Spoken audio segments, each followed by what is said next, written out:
უნდა მოვითხოვოთ მეტი სანაგვიანობის განთავსება მთელ ტერიტორიაზე. ისიც არ დაგვაუწყდეს, მოსწავლეებს დასაჯდომი ადგილები რომ არ ყოფნით შესვენებებზე. დასასვენებელი სივრცე არ გვაქვს. გამოკითხვა ხომ არ ჩავატაროთ სკოლაში და ყველას მოусმინოთ, რომ სამართლიანად გადავწყვიტოთ, რომელ პრობლემას მივხედოთ. გამოკითხვა კარგი იდეაა, მაგრამ თან მგონია, რომ თუ ნაგვის პრობლემა არ მოგვარდება, გარეთ დაჯდომაც არ მოგვინდება. გეთანხმები, ურნები მნიშვნელოვანია, მაგრამ ბავშვების კომფორტიც არ უნდა დაგვაუწყდეს. რამენერად ყველა მოსწავლის საჭიროება უნდა გავითვალისწინოთ. გონია, რომ შეგვიძლია ორივე იდეაზე ვიმუშაოთ. ადმინისტრაციას მივწეროთ, რომ პირველ რიგში სანაგვეები დაამატონ, უფრო სწრაფად მოხერხდება. შემდეგ ეტაპზე სკამებიც. გონი ძალიან სამართლიანია. ჯერ გადაუდებელი საკითხი, მერე კომფორტი. ხო, საერთო სიკეთეს ვანიჭებთ უპირატესობას და არა მხოლოდ საკუთარ სურვილს.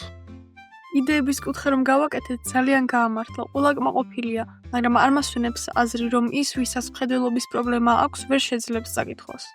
მართალი ხარ. შეგვიძლია ბრაილის შრიფტითაც დავამატოთ ტექსტები. აქამდე როგორ ვერ მოვიფიქრეთ, ინკლუზიურობაზე რომ გვექნება შეხვედრა, ეს საუკეთესო მაგალითი იქნება. იქნებ ადმინისტრაციას ვთხოვოთ, რომ ბიბლიოთეკაში ბრაილის წიგნებიც იყოს. ამით ძალიან ბევრ შესაძლებლობას გავაჩენთ მათთვის, ვინც ვერ ხედავს. უმაგრესი იდეაა, მოქალაქეობრივი აზროვნების კვირაური რომ გვექნება, ბავშვებს პროექტები გავაკეთებინოთ ბრაილის შრიფტის გამოყენებაზე სკოლის გარე სივრცეებში, დიდ მარკეტებში და სხვა საჯარო ადგილებში. გონი, იმაზეც უნდა გავაკეთოთ კვლევა, სხვა რა საჭიროებებია სკოლაში ისეთი, რაც ხელს უშლის ყველას მონაწილეობას. დღესვე გავაკეთებ კითხვარის სამუშაო ვერსიას და ხვალ გაჩვენებთ, დავხვეწოთ და მასწავლებლებსაც ვაჩვენოთ.